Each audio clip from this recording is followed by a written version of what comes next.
Bom dia, amadas irmãs, amados irmãos. Eu gostaria de, em primeiro lugar, agradecer a todos vocês, toda a igreja, também os que não estão aqui presentes, que estiveram orando nesse período de convalescência aqui. Fiquei bastante tempo fora, os irmãos perceberam, não é? Claro. E agradeço muito o carinho de vocês, também aqueles que puderam. Sei que nem todos tiveram condição, não tem problema nenhum. Mas alguns, além da minha família, né? Alguns que puderam estar ali comigo. Fui pastoreado pelos nossos pastores e pastoras aqui presentes, né? Que levaram consolo ao meu coração.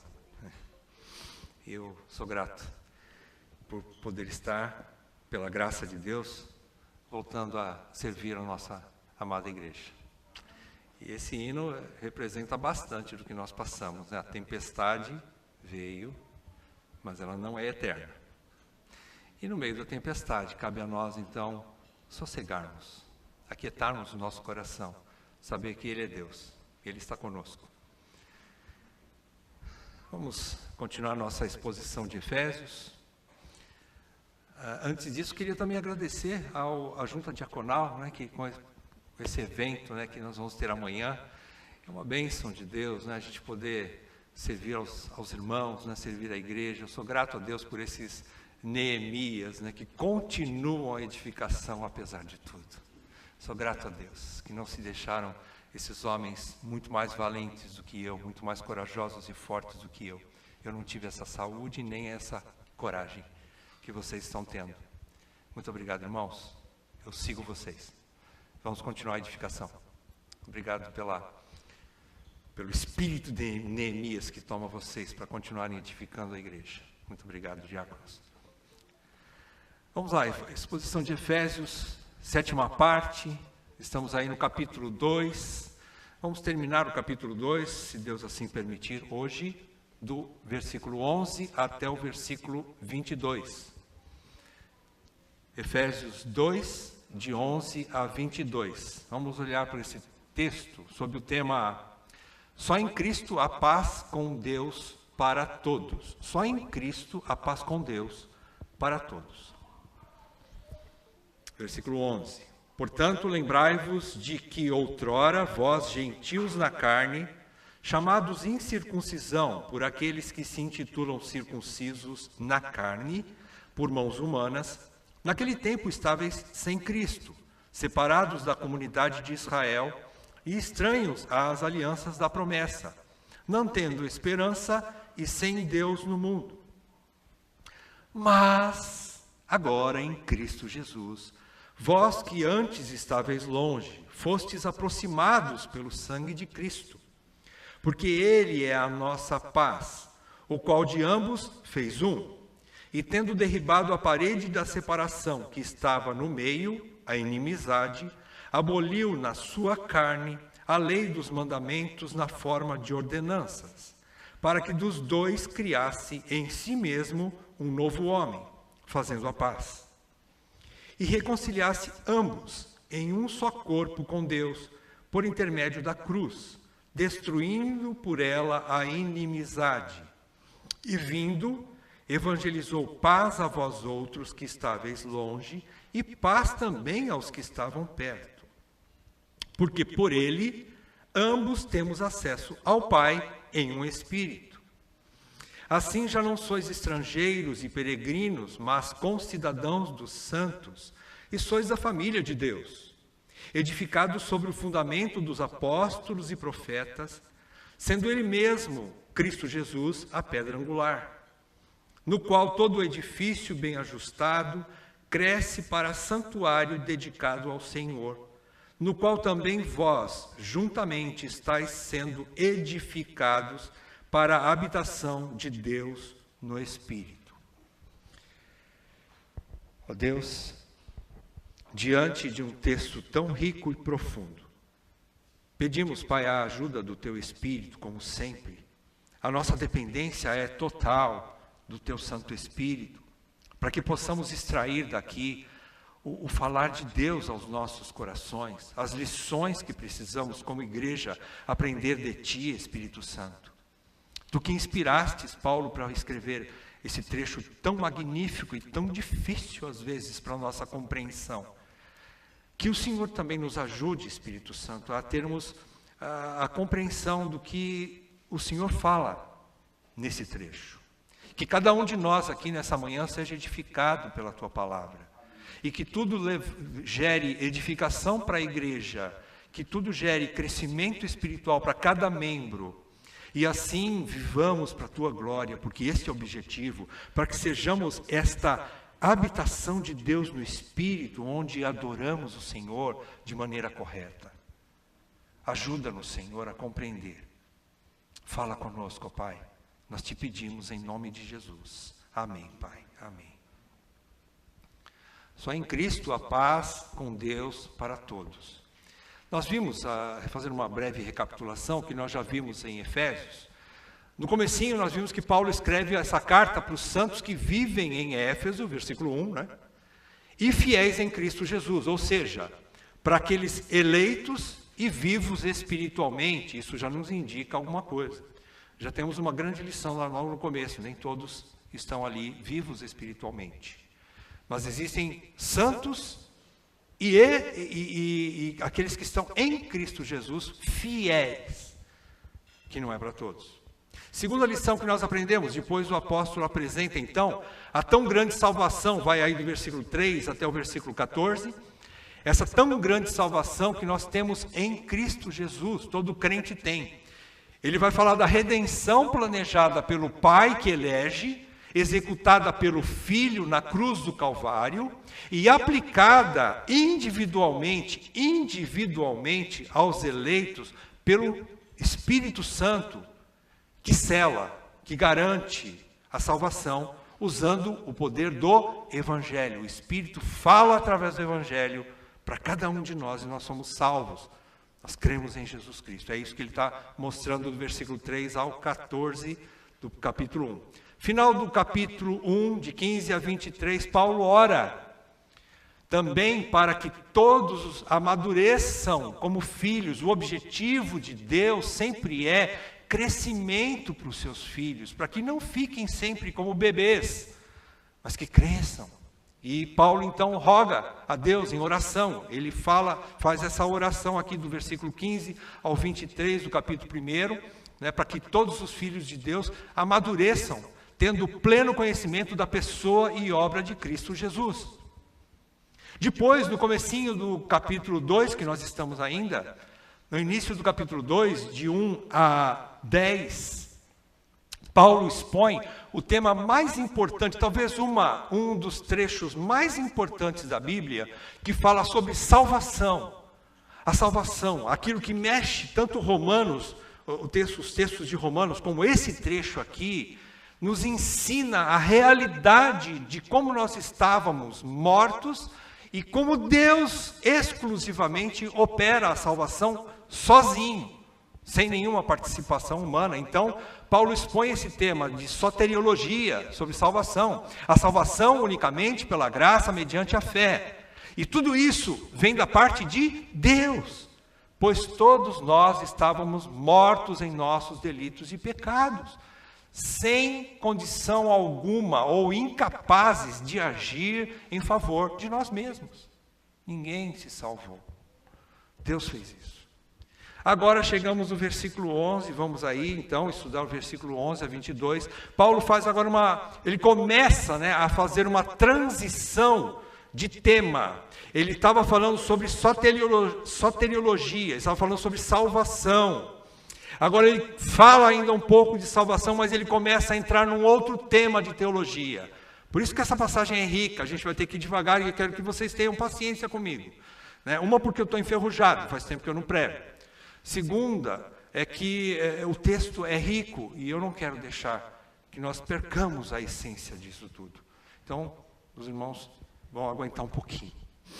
Bom, ele vai passar de soteriologia devagar, paulatinamente, ele está passando para o tema de eclesiologia. Ele vai começar a falar sobre a igreja, mostrando como Deus redimiu todos os povos em Cristo Jesus, cumprindo a promessa divina dada ao pai Abraão, de através dele abençoar todas as famílias da terra. Onde você viu isso?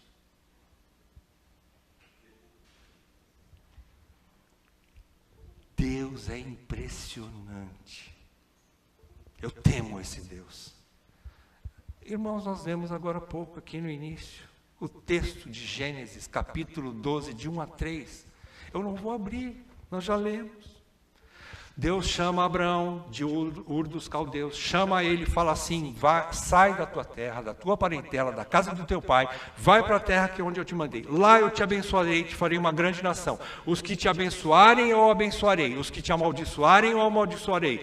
Sê tu uma bênção, e em ti serão benditas todas as famílias da terra. Deus tem filhos de todas as nações, não só os judeus, como eles pensam, ou alguns deles pensam, que é uma classe especial. Não é, não. Então vamos lá, versículos 11 e 12. Versículos 11 e 12 diz aqui que a situação dos gentios, ele diz, portanto, lembrai-vos de que outrora, ou seja, agora vocês não são mais, mas eram.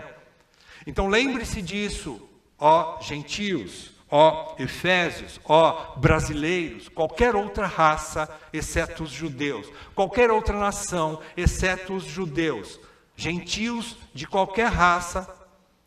Lembrem-se disso, gentios na carne, chamados em circuncisão por aqueles que se intitulam circuncisos na carne, por mãos humanas. Naquele tempo, vocês estavam longe de Deus. Então ele vai começar a falar essa situação dos gentios em relação à comunidade de Israel. A comunidade de Israel era chamada dos circuncisos, e os gentios eram chamados de incircuncisos. Só que perceberam aqui que os circuncisos, os judeus, eles eram marcados na carne, como os gentios eram gentios na carne, não no espírito. Marcados na carne, por mãos humanas. Os judeus não se deram conta disso. Continuando. Então, tanto os gentios, ou incircuncisos na carne, como os judeus, que eram os circuncisos na carne, todos, por natureza, nada poderiam ter feito para resolver sua situação diante de Deus. É o que nós vamos ver ao longo desse texto.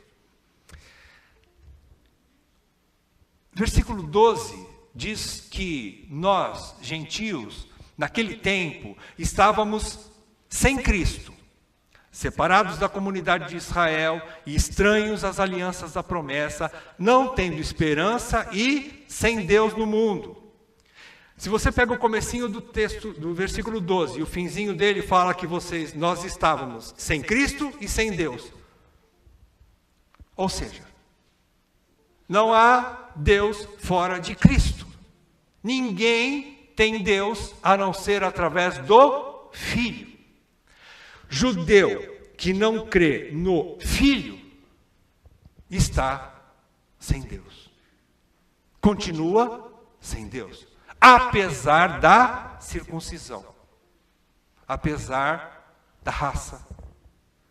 Não há nenhum outro povo, nenhum povo na terra que possa se achegar a Deus, nenhuma pessoa, ninguém se achegar a Deus sem ser através do Filho. Tudo que o Pai tem, Ele deu ao Filho. Tudo que nós podemos conhecer de Deus, nós vamos conhecer através do Filho. Nada. Colossenses fala muito bem sobre isso. Nele habita corporalmente, no Filho, toda a plenitude de Deus. Jesus é a plenitude de Deus. Então é isso que nós estávamos sem Cristo e sem Deus no mundo. Ou seja, só na pessoa de Cristo é que temos Deus. Deus Pai, então, Ele convergiu tudo no Filho, de modo que nunca ninguém se chegará a Deus sem ser pela intermediação ou pela mediação de Cristo. E só na presença de Cristo há Deus. Só através do Filho. Alguns vão perguntar, mas e lá na glória? Será que quando nós chegarmos lá, nós vamos ver o Pai? Eu acredito que não, é uma pergunta bem difícil, eu não consigo entender disso direito. Mas eu acredito que não, porque a Bíblia diz que Deus é espírito, é invisível. E se nós estaremos lá, nós estaremos lá. Conectou. Nós estaremos lá, né, na presença do Senhor. E nessa presença do Senhor, nós estaremos no corpo. E veremos o Senhor Jesus no corpo. Só que um corpo incorruptível.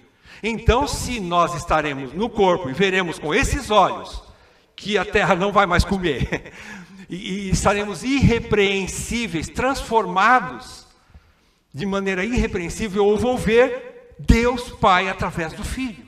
Eu acredito. Bom, nós vamos tirar essa dúvida quando chegarmos lá. Mas então é isso. Não há Deus sem Cristo. E nos versículos 13 até o versículo 18, Paulo diz que somente em Cristo temos paz com Deus. E também só em Cristo temos paz entre nós. Somente em Cristo temos essa paz. Tanto judeus como gentios têm paz com Deus e entre eles, por meio da igreja agora, e pela redenção no seu sangue. Versículo 13, ele diz agora aquele famoso mas. Bom, até o 12 ele falou da situação trágica, sem Deus no mundo, sem Cristo, alheios às alianças da promessa, sem esperança, estávamos perdidos. Mas, versículo 13, né? Como lá no versículo 4 desse capítulo 1 também, mas Deus, né? Sendo rico em misericórdia, aqui de novo, mas agora, em Cristo, Ele quer levar a gente para cima e voltar. Peraí, eu me lembro do meu passado, morto, terrível. Agora eu estou em Cristo, mas agora, em Cristo, vós, que antes estáveis longe, fostes aproximados pelo sangue de Cristo. Não pelo sangue de animais, como foi no Velho Testamento. Porque a Bíblia diz em Hebreus que sangue de animal não redime pecado nenhum. Só o sangue do Cordeiro Santo de Deus.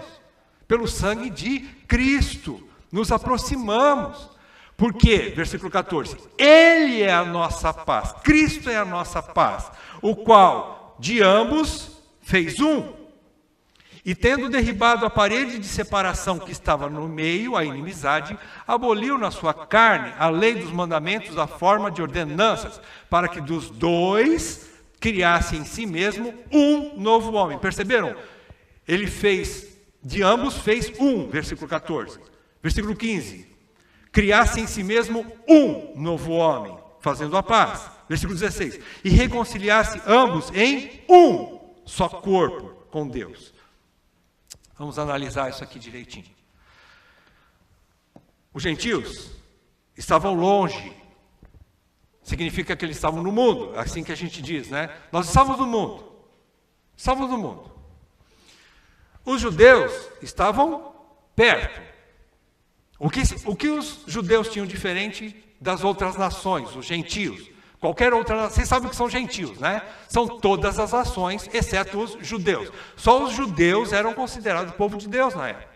Né? Os outros eram brasileiros, ingleses, chineses, todas as outras nações eram consideradas gentias.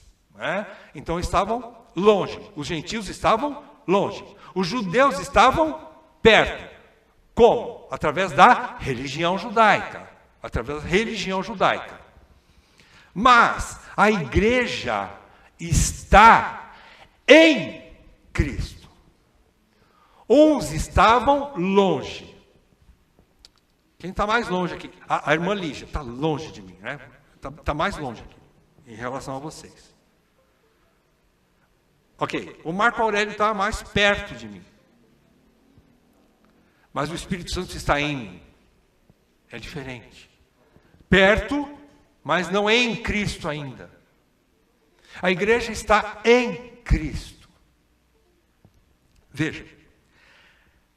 Os gentios então estavam longe no mundo, os judeus estavam perto, mas na religião, e ainda não em Cristo.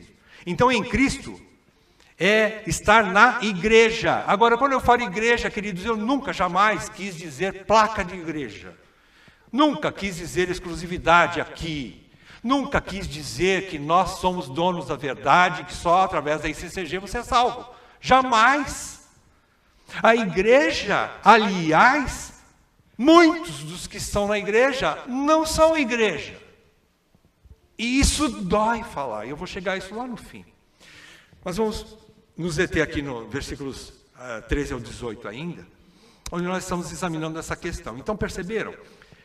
Ela, a igreja, é o próprio corpo de Cristo. Ele diz aqui, versículo 13, ele nos aproximou, em Cristo Jesus, nós fomos aproximados pelo sangue, ele é a nossa paz com o outro povo judeu, né? Ambos fez um, ou seja, agora não há mais judeus e gentios, mas há a igreja, um só povo, né? E derribou essa parede de separação. Daqui a pouco eu explico essa parede da separação, que eram as leis, como diz o versículo 15, a lei, ele aboliu. Derrubou a parede de separação, quer dizer, ele aboliu a lei dos mandamentos na forma de ordenanças, né? Então, a igreja é que é o próprio corpo de Cristo. O plano eterno de Deus Pai, então, sempre foi convergir todos os seus filhos em Cristo Jesus. Ou seja, todos os eleitos, o que é estar em Cristo Jesus? Não é simplesmente uma situação de estar num lugar. É muito mais do que isso. É ser transformado. Estar em Cristo é ser como Ele. É ser transformado. É verdade que é só através da igreja que o Senhor opera essa edificação, que é a aplicação que nós vamos ter lá no final. É só através da igreja. A igreja bíblica, as igrejas fiéis às Escrituras, as igrejas que pregam a verdade da Bíblia. Né? Tem defeitos, tem muitos problemas, tem salão feio para pintar, como nós vamos pintar amanhã, se Deus permitir. Tem tudo isso. Mas ela prega a verdade.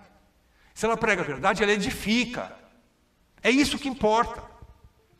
Transformar pecadores à semelhança de Cristo. É estar em Cristo. É a semelhança, é sermos transformados na perfeita semelhança da pessoa do Filho, sendo Ele mesmo o primogênito entre muitos filhos de Deus. Jesus é o primogênito. O Pai... Não, isso aqui vai deixar para depois, senão eu vou confundir. Versículos 14 e 15. A parede de separação, que Paulo diz aqui no versículo 14, que ele fez a paz, ou seja, havia final do versículo 14, havia uma inimizade. Inimizade era essa parede de separação, esse muro de separação que Jesus Cristo derrubou, fazendo a paz entre os povos, os judeus e gentios. Jesus Cristo fez isso. E, versículo 15, ele explica o que é essa parede de separação. Essa parede de separação eram as leis, todo tipo de lei que Deus deu a Israel, aos judeus. As leis que eram boas, justas e importantes para que eles sobrevivessem através da lei, eles vivessem através da lei. As leis dietéticas, as leis de toda forma de relacionamentos entre eles, de casamento, de separação, de tudo que tinha, de comércio, de venda, de compra, as leis cerimoniais, como a lei mesmo de Deus, o decálogo, né, os 10 mandamentos, tudo, tanto leis como mandamentos eram ordenanças de Deus, e tudo era bom naquela época. Só que o judeu pegou essa lei e entendendo que ele tinha um relacionamento especial com Deus que nenhum outro povo tinha, e disse assim: eu sou melhor que eles. Eu sou melhor que os outros povos. Judeu é a nação perfeita. E eles criaram a inimizade. Não foi Deus que criou essa inimizade. Se você pegar o capítulo 4 de Deuteronômio, estude em casa o capítulo 4 todo de Deuteronômio E especialmente nos versículos 6 a 8, você vai perceber que Deus deu essa lei aos judeus para que eles tivessem ordem, para que eles fossem um povo abençoado com todas essas leis justas, boas, importantes, leis boas que Deus deu aos judeus, para que eles vivessem ordenadamente. E o que ia acontecer? As outras nações iam olhar para ele, versículo 4, versículo 6 de Deuteronômio 4, que as outras nações iam olhar para os judeus e iam dizer assim: que povo grande é esse, que tem um Deus tão maravilhoso assim, que lhes dá leis tão boas e justas. Eu quero esse Deus. Naquela época, os judeus já estariam pregando o Evangelho, mostrando a outras nações. Esse era o objetivo de Deus. O que os judeus fizeram? Essa inimizade aqui. Os judeus se achavam um povo superior aos demais. Essa era a parede de separação que eles, judeus, criaram contra os outros povos. Eles se acharam como se tivessem merecido esse chamado de Deus, essa bênção de Deus. Eles achavam que eles mereceram essa bênção, essa lei que foi dada para eles, esse chamado divino. E se esqueceram da misericórdia de Deus por eles mesmos serem filhos de Adão, tão pecadores, tão miseráveis e corruptos quanto qualquer outro povo da terra. Eles se esqueceram disso. Então houve essa parede de separação. E Jesus veio para destruir essa parede de separação e colocar todos no mesmo nível, judeus e gentios no mesmo nível. É isso que Paulo está dizendo aqui. Então, no versículo 14, vocês perceberam, né? De ambos, ou seja, de ambos quem? Ambos os povos, né? Judeus e gentios. De ambos os povos, fez um único povo. Ou seja, não mais pelo sangue, não mais pela raça, não mais pela etnia, mas uma única nação santa, uma única nação. Deus tem uma única nação. Ele é Senhor de um único povo, uma única nação. Versículo 15. Paulo diz que ele criou em si mesmo, Jesus criou em si mesmo dois povos, criasse em si mesmo um novo homem. O que seria isso? Antes, todos os povos, todos os seres humanos, todas as raças que nasceram nesse mundo, eram representados por um cabeça federal. Quem era? Adão. Quando Deus olhava para a terra, havia um homem, ele só via um homem, uma raça. Todos estavam concentrados em Adão. Um único homem. Agora, Cristo veio, morreu Adão. Quem nasceu? Quem surgiu? Cristo. Quem é o novo representante da raça eleita? Não de toda a raça, não de todos os homens do mundo, mas da nação que Deus escolheu para ele. Quem é o novo representante, novo cabeça federal? Jesus Cristo. Quando ele olha para a igreja, ele vê todos os eleitos escondidos atrás de Jesus Cristo. Quando Deus olha para a igreja, ele só vê o Filho, um único corpo, um único homem, representante de toda a raça eleita, Jesus Cristo, homem, para ser esse cabeça da nova raça, ou da raça eleita, raça humana eleita. Ele é o representante, nosso representante diante de Deus. Versículo 16, ele diz: e reconciliasse com Deus ambos em um só corpo. O corpo aqui é o corpo de Cristo, que é a igreja. Portanto, isso até ensina alguma coisa sobre escatologia também, né? No fim dos tempos, não vai haver dois tipos de povos. Não vai haver judeu que vai ter uma vantagem especial, que vai ser salvo fora da igreja ou do corpo. Não vai.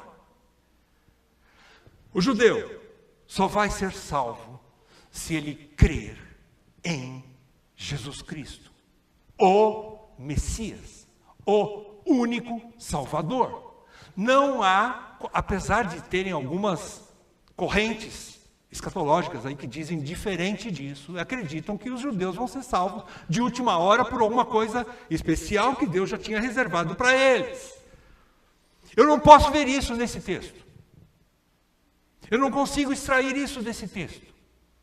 Eu só consigo ver que há um único corpo, uma única nação, um único representante dos eleitos, dos que serão salvos, dos que estarão com Deus na glória, Jesus.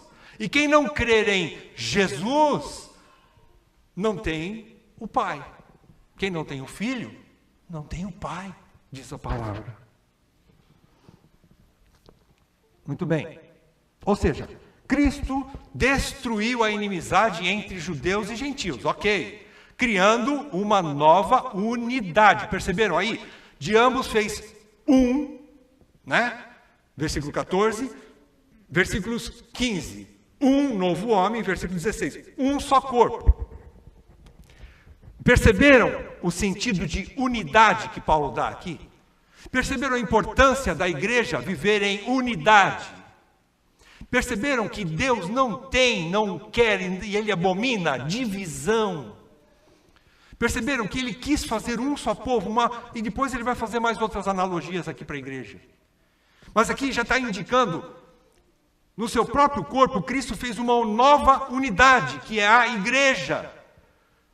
Versículos 17 e 18, mas Cristo não somente evangelizou paz entre os povos inimigos, ou seja, judeus e gentios, mas também Ele evangelizou paz e os reconciliou com o Pai. Veja o versículo 17. E vindo quem? Quem veio? Jesus. E vindo, evangelizou paz a vós outros que estáveis longe e paz também aos que estavam perto. Ora, então os judeus que estavam perto não estavam dentro. Perto, mas não dentro.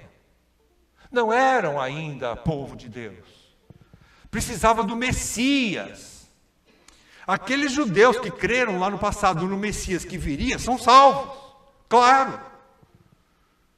Mas não por méritos dele, como nós vimos Abraão hoje. Abraão foi salvo pela fé. Pela fé em quem? No Messias que viria. Todo crente lá do Velho Testamento também foi salvo, crendo no Messias que viria, Jesus. Então, esse versículo 17, né? Evangelizou paz a vós outros que estavam longe e paz também aos que estavam perto. Porque por Jesus, ambos temos acesso ao Pai. Ninguém tem acesso ao Pai a não ser por Jesus. Ambos, judeus e gentios, só podem ter acesso a Deus pelo Filho. E veja, versículo 18. Por Ele, ambos temos acesso ao Pai em um Espírito. Perceberam a trindade aqui? Por Ele, o Filho, Jesus, através do sacrifício de Jesus, do sangue derramado na cruz, temos acesso a Deus Pai. O Deus Filho concedeu esse acesso a quem? Ao Deus Pai, através do Espírito em nós. Perceberam no final do versículo que é um Espírito com E maiúsculo? Se na sua versão não é, aqui é Espírito Santo, que nos leva. O Espírito Santo só poderia entrar dentro de uma pessoa e levá-lo a adorar o Pai, além do véu. Lembram-se o santuário e o tabernáculo? Que tinha um lugar chamado lugar santíssimo, ou o santo dos santos. Naquele lugar, dentro do tabernáculo ou do templo, ninguém podia entrar, havia um véu, uma cortina espessa, e ninguém podia entrar lá dentro, somente o sacerdote uma vez por ano para oferecer sacrifício pelo povo. Ninguém tinha acesso a Deus naquela época. Mas quando Jesus veio, Ele evangelizou essa paz, e quando Ele veio, diz que quando Ele morreu ali naquela cruz, no Calvário, naquele momento onde ele rende o seu espírito, o Evangelho diz que o véu do templo se rasgou de alto a baixo, não foi de baixo para cima, como se o homem tivesse feito força e rasgasse aquela cortina. Não, foi Deus que rasgou de cima para baixo. Ele veio até nós. Ele, Deus, através do Filho, abriu o acesso. Ele abriu o Santo dos Santos para que nós tivéssemos acesso ao Pai. O Espírito só pode nos levar a termos comunhão com o Pai, porque o Filho pagou a dívida. Porque se nós estivéssemos devendo ainda para o Pai, nós não estaríamos lá dentro. Mas eu posso, pela graça de Deus, estar lá dentro e ter comunhão com o meu Pai e chamá-lo de Pai, porque o Filho pagou o preço pelo sangue na cruz. Somente por isso. O judeu também, não é porque ele é mais bonitinho que os outros povos, ele não entendeu isso. Mas quando o judeu entende, ele fala, eu jogo tudo fora, como Paulo fez. Paulo diz, eu sou judeu de judeus, cumpri toda a lei, eu sou irrepreensível na lei. Mas eu olho para tudo isso e falo, isso é lixo, quando eu olho para Cristo. Eu jogo tudo isso fora, pela sublimidade do conhecimento de Cristo Jesus. Paulo, talvez o maior fariseu que pudesse haver, mas foi um fariseu que se converteu ao cristianismo, que virou crente, que virou cristão. E então ele ama a Jesus. E ele fala, tudo que eu fiz, achando que era bom, não passava de trapo de imundícia. E eu estou lá na presença do Pai, porque Jesus permite. O Espírito só pode nos levar para o Santo dos Santos, para termos comunhão com o Pai, porque o Filho pagou o preço. Que lindo aqui a Trindade operando, mais uma vez, a ação do Deus triuno na redenção. Jesus Cristo é o nosso único sacerdote. Cristo não somente evangelizou então a paz entre os povos, mas nos reconciliou com Deus, judeus e gentios. Porque Cristo abriu um novo e vivo caminho, além do véu, por sua carne, quando morreu, ressuscitou e pagou a nossa dívida com o Pai. Isso está lá em Hebreus 10, 19 e 20. Eu não vou ler para a gente ganhar tempo, mas você pode estudar depois. Hebreus 10, 19 e 20 diz que Cristo se entregou pela sua carne, não é? Ele abriu um novo e vivo caminho. Caminho para onde? Para Deus. Só Jesus podia fazer isso. Agora, dos versículos 19 ao 22, quase chegando no final, Paulo conclui usando 3 metáforas para a igreja. 3 metáforas de novo, para a igreja, mostrando a unidade dos eleitos entre si e também com Cristo, tanto na horizontal como na vertical. Unidade. Somos um. Ele diz, versículo 19, assim já não sois estrangeiros e peregrinos, mas concidadãos dos santos. Primeira metáfora que Paulo usa para a igreja é de uma cidade ou uma pátria. Nós somos concidadãos uns dos outros. Nós somos compatriotas, nós somos patrícios, né? Pessoas da mesma raça. Qual é a nossa raça? Igreja, Cristo. Nós somos cristãos. Somos todos cristãos. Não é? Então, a primeira metáfora, versículo 19, aí no comecinho, somos concidadãos dos santos. Temos uma pátria, uma única pátria. Uma pátria. Finzinho do versículo 19, e sois da família de Deus. Segunda metáfora, uma família. O que a família nos ensina? Família ensina que existe um pai que lidera, que governa, que supre, que sustenta, que protege os seus filhos, que devem se amar e viver em paz.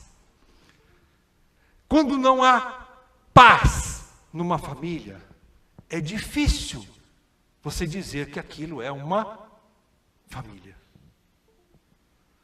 Se não há paz dentro de uma casa, os membros daquela casa não têm prazer em voltar para casa. Não têm prazer em ficar em casa. Então Cristo fez isso, ele fez uma única família. Somos filhos de um único e mesmo Pai.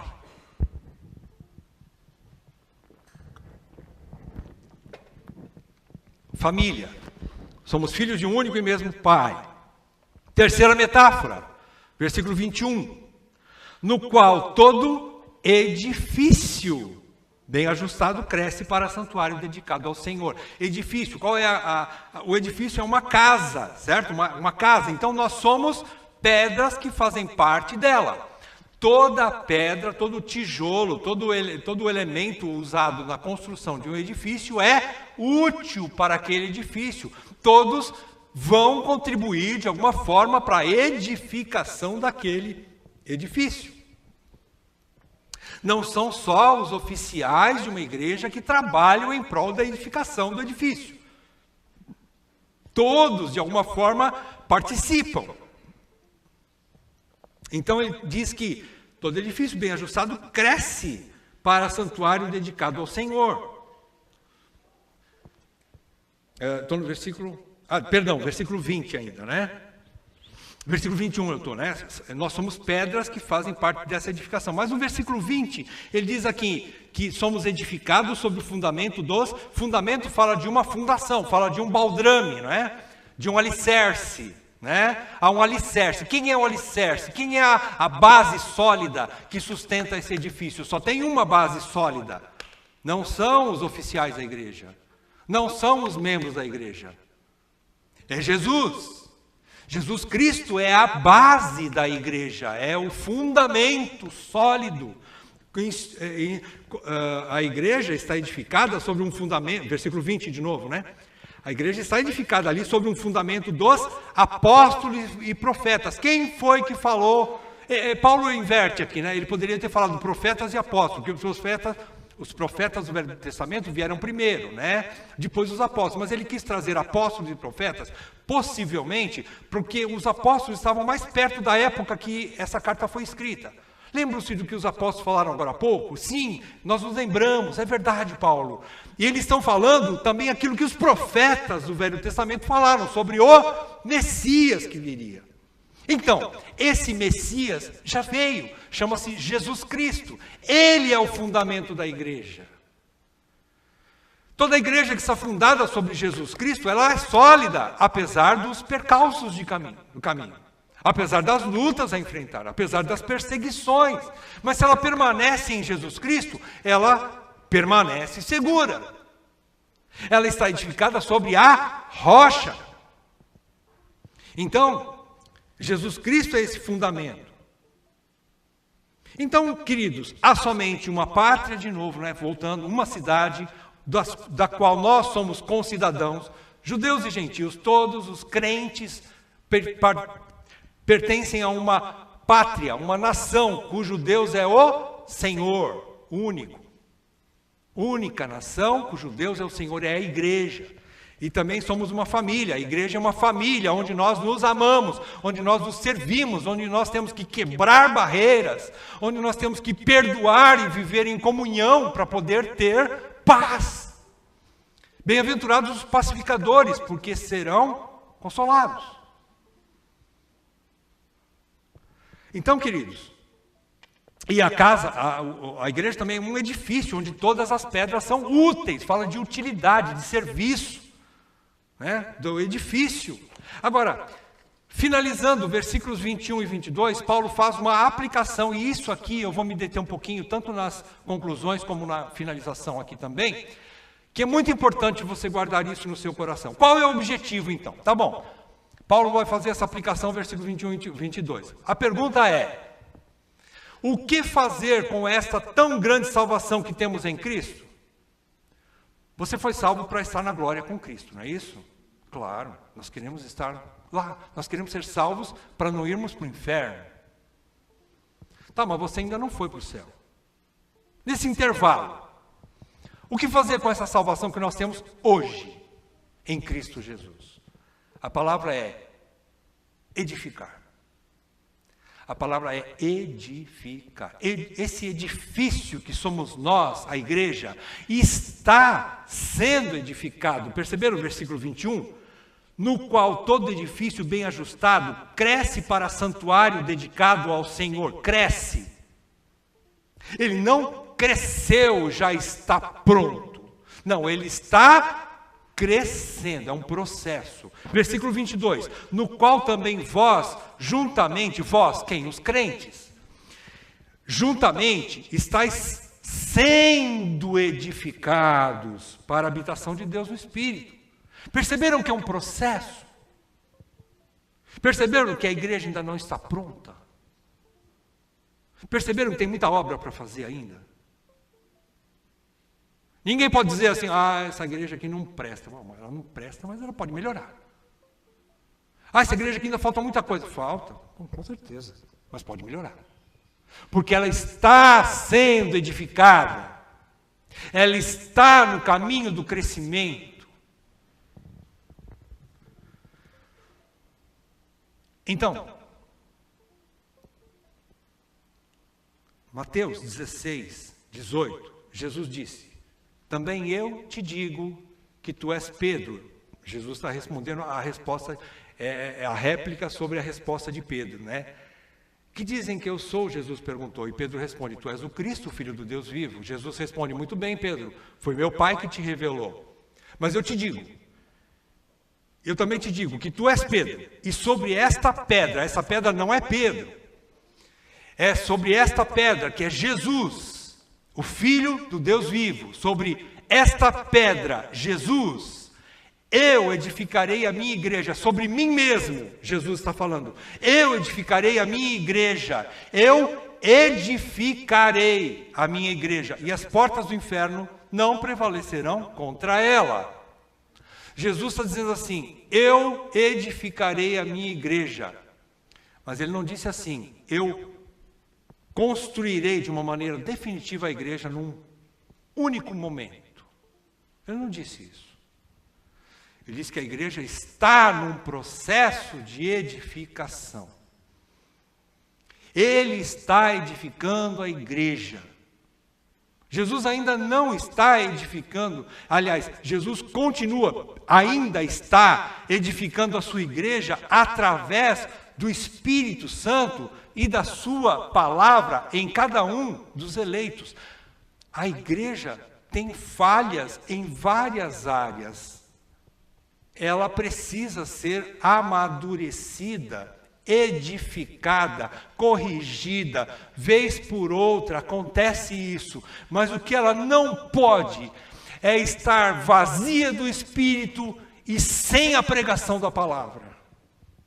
A única coisa que mantém a igreja viva e que impulsiona comunhão, serviço, qualquer outro serviço da igreja é a pregação da palavra de Deus. Sem a palavra pode ter tudo bonito, salão mais lindo que for, comunhão gostosa, comida boa, todo mundo bonitinho e não tem inimizade nenhuma. Aliás, não vai dar, né? Porque sem a palavra não há paz. Sem a pregação não há paz. O versículo 22 também você percebe que juntamente estáis sendo edificados. O termo aqui, estáis sendo edificados, no grego é uma palavra só. Sinoikodomeu. No grego. É uma palavrinha só. Estáis sendo edificados. É um processo de construção. Então, o processo de edificação de toda a igreja local ainda não acabou. Ainda não acabou.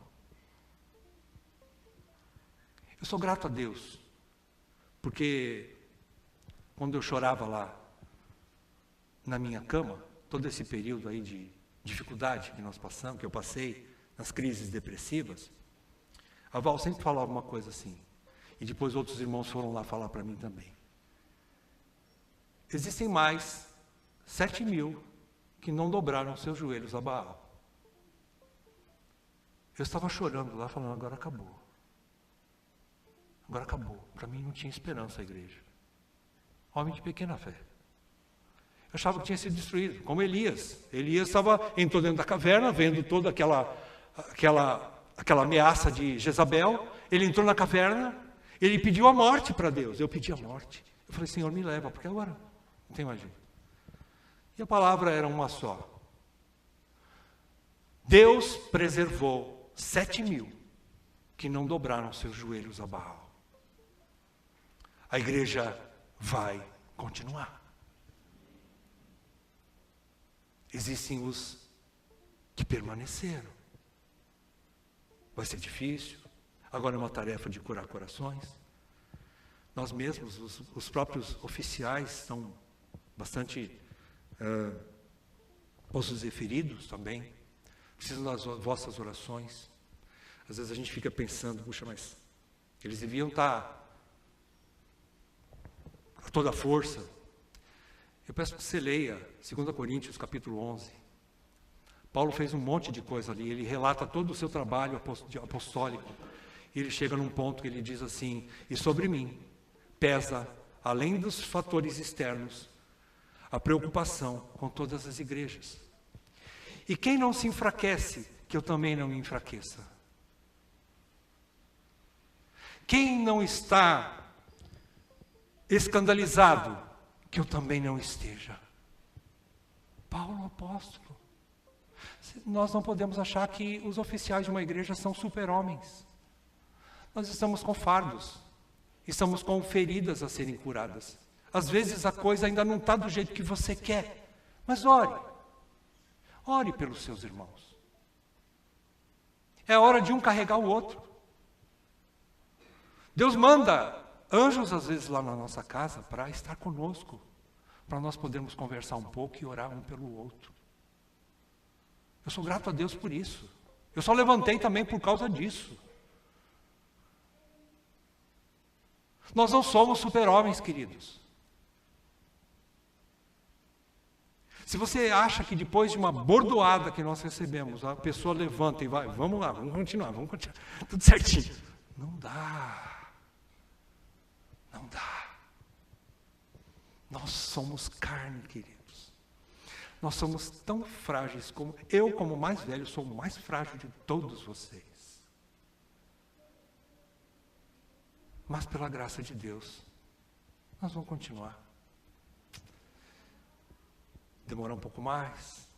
Primeiro, consertar o estrago. E depois continuar. Mas vamos continuar. O processo ainda não acabou. Estamos no processo. As conclusões que nós podemos tirar desse texto. Nem legalistas, nem liberais, nem religiosos, nem mundanos, nem moralistas ou superjusticeiros são melhores do que qualquer outro. Todos estamos debaixo da mesma maldição em Adão. Ninguém pode se achegar a Deus e dizer que é melhor que o outro. Ninguém, nenhum de nós. Todos éramos miseráveis pecadores, totalmente alheios a Deus, distantes das alianças da promessa, como Paulo diz aqui, apesar das nossas supostas boas obras. Tem gente que pensa assim, mas eu fiz tanta coisa boa. Mas não é por fazer coisa boa que você é salvo. É por crer no Messias que você é salvo. É por depositar sua confiança nos méritos do Messias Jesus Cristo, não nos seus méritos. Porque os seus méritos para Deus não é nada.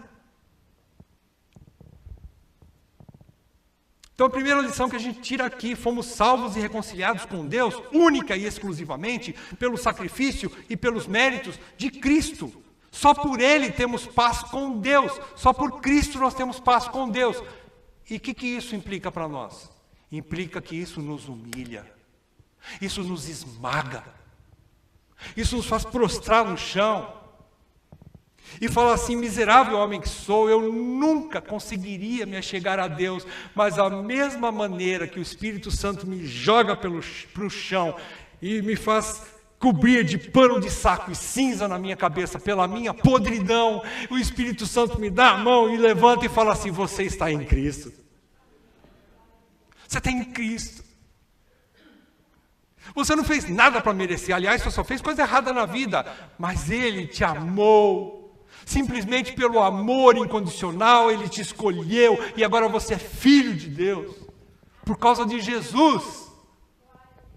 Por causa de Jesus. Segunda coisa que a gente aprende aqui. Essa paz que agora temos com Deus se reflete num único corpo, que é a igreja. Onde convivemos em paz uns com os outros, apesar das diferenças e imperfeições que ainda carregamos em nós. Eu sou grato a Deus, porque esses dias atrás o irmão Sandro colocou lá no grupo, e acho que não lembro se ele falou hoje de novo, uma coisa muito importante. Irmãos, irmãs, se vocês tiverem alguma sugestão para fazer aqui dentro desse mutirão que nós queremos fazer amanhã, queridos, coloquem lá suas sugestões, mas entendam o seguinte, talvez nem tudo vai ser feito do teu jeito. Talvez nem tudo vai acontecer do jeito que você esperava. Talvez a igreja não vai ficar com a tua cara, do teu gostinho. Isso é bom. Por quê? Porque nos leva a nós deixarmos de lado nossa vontade própria, nossa velha natureza, nosso eu, e sermos sujeitos uns aos outros, submissos uns aos outros, aceitando-se mutuamente, porque a minha vontade nem sempre vai ser feita, mas ainda assim eu convivo com vocês. Nós convivemos. Portanto, as divisões e as contendas entre irmãos não nos representam. Isso tudo que aconteceu não representa a ICCG. Não representa. Acontece de vez em quando? Acontece. Quebras num veículo acontecem de vez em quando. Você pode comprar o melhor carro do mundo. Uma hora ele vai dar problema. Da mesma forma que eu falei aqui, não há igreja perfeita. Existem dificuldades? Sim. Mas existe um jeito certo de tratar. Chama-se o Evangelho de Jesus Cristo. Perdão e graça. E mais, submissão. Se não houverem corações mansos, humildes e submissos, nós não vamos conviver. E tem que começar em mim. Eu preciso me sujeitar a todos os meus irmãos. Se eu não conseguir me submeter aos meus irmãos, eu vou ser uma pedra de tropeço dentro da igreja. Eu vou atrapalhar a edificação.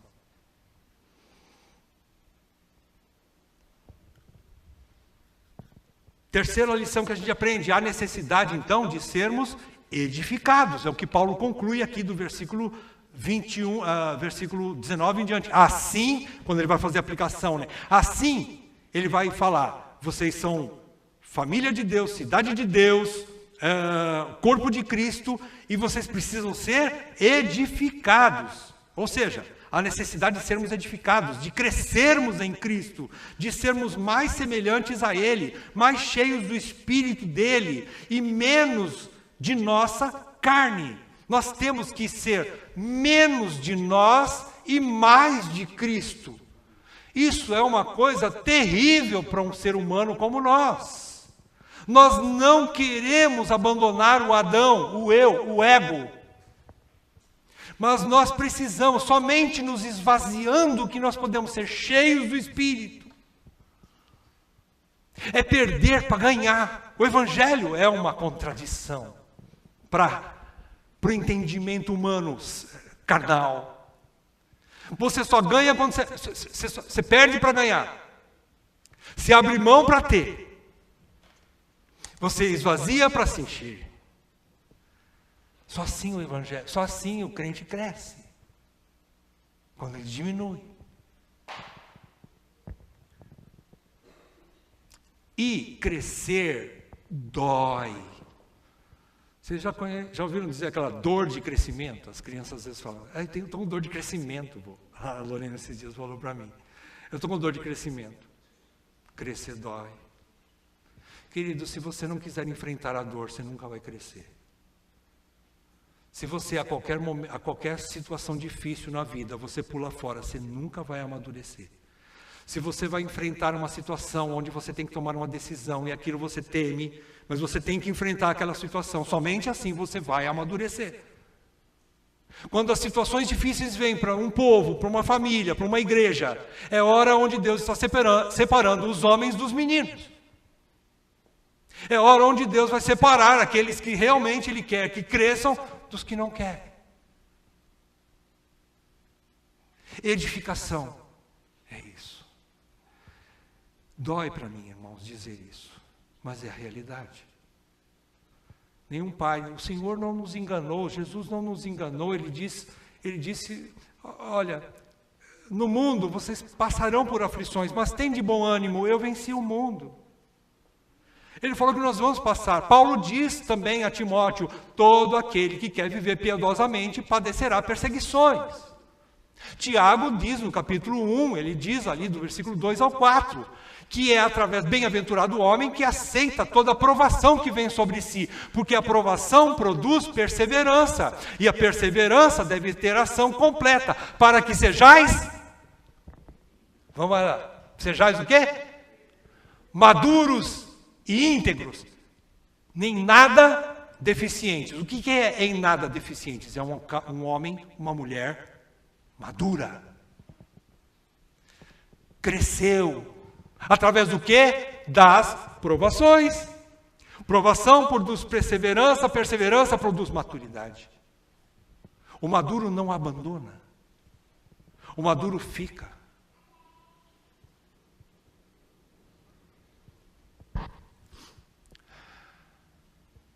O resultado, quero que você leia agora o resultado do que aconteceu dessa igreja em Éfeso. Queridos, capítulo 2 de Apocalipse, versículos, eu só vou ler de 1 a 3, você vai ver o resultado do que aconteceu com tudo isso que Paulo ensinou aos Efésios. Jesus diz para João escrever o seguinte: ao anjo da igreja em Éfeso escreve, estas coisas diz aquele que conserva na mão direita as 7 estrelas e que anda no meio dos 7 candeeiros de ouro. 2 pontos. O que é que Jesus fala? Conheço as tuas obras, tanto o teu labor como a tua perseverança, e que não podes suportar homens maus, e que puseste à prova os que a si mesmos se declaram apóstolos e não são, e os achaste mentirosos. Versículo 3. E tens perseverança, e suportaste provas por causa do meu nome, e não te deixaste esmorecer.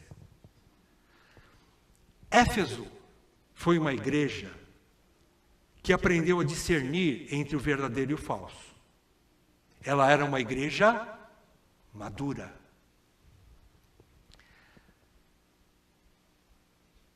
Isso é bom. Ela amadureceu através da perseverança que veio através do sofrimento, das provações. E a firmeza, né? Ela tinha firmeza até para rejeitar os falsos irmãos e falsos mestres. Mas a igreja de Éfeso também estava num processo. Vocês se lembram o resto da carta de Jesus? Ele reprova ela em muitas coisas. E então isso nos ensina que nenhuma igreja, ainda que madura, está perfeita. Éfeso recebeu repreensão de Jesus, porque o que ela fez? Ela abandonou o primeiro amor. Estava madura, mas ainda não estava perfeita. Não há igreja perfeita na terra. Então ainda estamos na igreja militante, que está trabalhando na edificação mútua, para crescimento de todos os membros. Mas a igreja triunfante, ou seja, a igreja ideal, ainda não está pronta. Ela só existirá na glória com a volta de Jesus Cristo. Para onde eu for, para onde eu fugir, onde eu quiser ouvir o Evangelho, eu vou ouvir o Evangelho em outros lugares, mas eu vou também achar lá problemas. Porque onde há pecadores, há problemas. Infelizmente. Aplicação final. Crescimento espiritual ou edificação pessoal requer engajamento com a igreja local. Requer envolvimento com os outros membros do corpo e submissão a eles. E principalmente, renúncia da velha natureza para vivermos de maneira humilde e em unidade com os demais irmãos da igreja local. Se você vem aqui, ou se nós estamos vindo aqui, para fazermos essa igreja, a igreja que tem a minha cara, eu vou quebrar a cara. Porque ela nunca vai ser a minha cara. Ela não pode ter a minha cara e nem a sua. A gente pode querer um monte de coisa boa para a igreja, mas nem tudo vai ser feito do meu jeito. Novamente, batendo nessa tecla. Eu preciso me esvaziar, eu preciso aceitar o meu irmão, eu preciso aceitar as diferenças que nós temos, as coisas que são feitas. E se eu puder colaborar, meu irmão, olha, essa pregação não foi muito bem. Você tem certeza disso que você falou? Vamos conversar? Não tem problema nenhum respeitosamente, nós podemos conversar uns com os outros, quando existe algum erro, queridos. Respeitosamente, não tem problema nenhum. Essa é a vida de igreja. Numa família, marido e esposa conversam, pais e filhos conversam. Pai, às vezes você passou no farol vermelho lá, pai. Olha o perigo, quase batemos o carro. Ô, filho, é verdade, desculpa, perdão. É assim que se vive numa igreja também. Então requer isso. E para isso, ou seja, para esse crescimento espiritual, para essa edificação pessoal, além de tudo isso, de viver em humildade e unidade com os irmãos da igreja local, para isso devemos quebrar muros e construir pontes com os verdadeiros irmãos. O que significa isso? Quebrar muros e construir pontes. Vocês viram que Jesus promoveu aqui? Ele quebrou o muro de separação. Quebrar esses muros, não é? O que significa isso? É limpar os nossos corações de ressentimentos. Se eu tenho ressentimento contra algum irmão, alguma irmã, eu vou confessar isso para Deus. Senhor, eu sou o problema. Senhor, limpa o meu coração. Eu sou um cara ou uma mulher muito egocêntrica. Eu não aceito as pessoas, muda o meu coração, por favor. Uma oração que Deus vai ouvir, é bíblica. Senhor, tire esse coração de pedra e me dê um coração de carne. Senhor, muda o meu coração, me amansa, Senhor. Que mais? Perdoando e pedindo perdão. Não dá para viver o evangelho sem perdão, queridos. O evangelho é o evangelho de perdão. Eu só tenho comunhão com Deus porque Ele me perdoou, e eu só vou poder ter comunhão com vocês se vocês me perdoarem e se eu perdoar vocês. Caso contrário, não existe unidade. Que mais? Aprendendo a conviver em paz com quem não pensa da mesma forma que nós. Talvez a coisa mais difícil é isso aqui. Nem todo mundo pensa igual. E por isso, então, nós vamos nos separar. Se eu pensasse igualzinho a Val pensasse igualzinho a mim, um dos dois era desnecessário. Já ouviram falar isso? Se os dois pensassem a mesma coisa, para que dois? Então fica só um. Um dos dois é obsoleto. Pensam diferentes para se juntarem as ideias, para Deus conduzir a questão.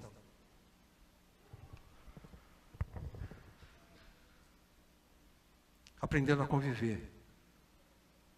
Mas também, além de quebrar muros e construir pontes, nós também devemos construir muros e destruir pontes com os facciosos e que promovem contendas, queridos. Isto é maturidade, e dói no meu coração dizer isso. Pastor, mas numa igreja não está todo mundo certinho, bonitinho e bonzinho? Não, eu vou furar o balão de muitos irmãos. Nós precisamos furar esse balão. A igreja militante ainda não está pronta. E na igreja militante, ou seja, na igreja local, ainda tem gente que não é nem crente. Existem inúmeros versículos que falam essa verdade. O primeiro deles, o Senhor deixou lá nos evangelhos. quando ele conta a parábola do semeador. O semeador semeou boa semente e o inimigo à noite veio semear o joio no meio do trigo. Dói no meu coração dizer isso, irmãos. Eu gostaria que todos vivessem bonitinhos, sem nenhuma encrenca, e que todos fossem verdadeiros. Mas eu não sei, não posso dizer que isso já é uma realidade. Não é. Então nós precisamos tomar cuidado. Jesus deixou claro nos evangelhos também que nós precisamos ser puros como as pombas. O que significa isso? Para o pecado, pureza, não me envolver com o pecado. Mas ele fala que nós precisamos ser prudentes como a serpente. O que significa ser prudente como a serpente? Ela não dá as costas para o inimigo. Ela não dá chance. Ela é prudente, ela é sábia, ela sabe distinguir quem é quem. Ela se aparta daquele perigo. Ela não se envolve onde ela sabe que ela pode se dar mal. Isso a Bíblia chama de prudência.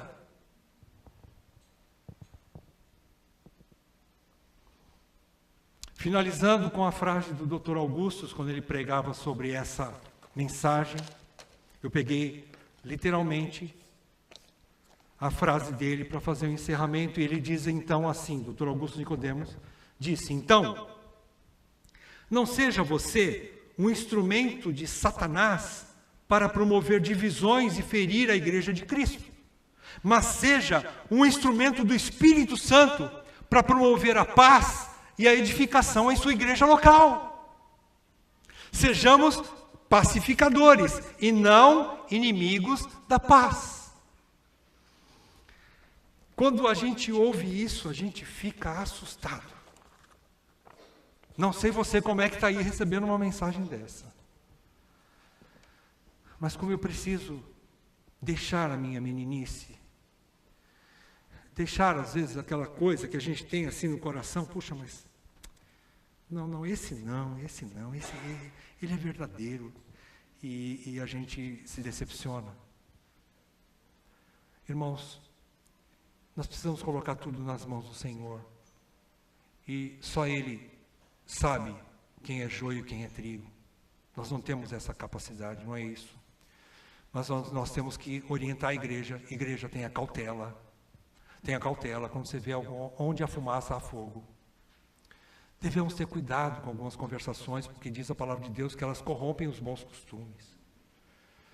Queridos, é uma mensagem que fascina a igreja, e somente os maduros vão poder aguentar.